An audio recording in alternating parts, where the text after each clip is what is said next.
Avez-vous aperçu ces petites taches vertes au début de l'été? Il y en avait partout sur les fenêtres, ça ressemblait à des éclaboussures de matcha. En fait, c'était des œufs de papillons. J'ai vu une photo, des petites taches vertes. C'était une masse d'œufs de tordeuse du Tremble.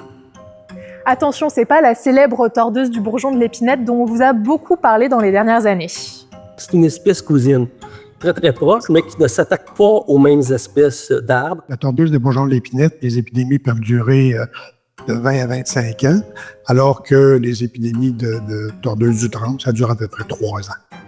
Le cycle de ces papillons est d'environ 3 semaines et c'est une tordeuse qui s'attaque au peuplier faux-tremble, d'où son nom, tordeuse du Tremble.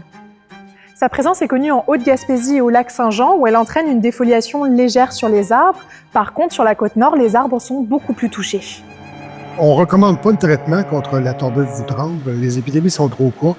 Puis les arbres en santé, quand même, résistent bien aux attaques de la tordeuse du Tremble.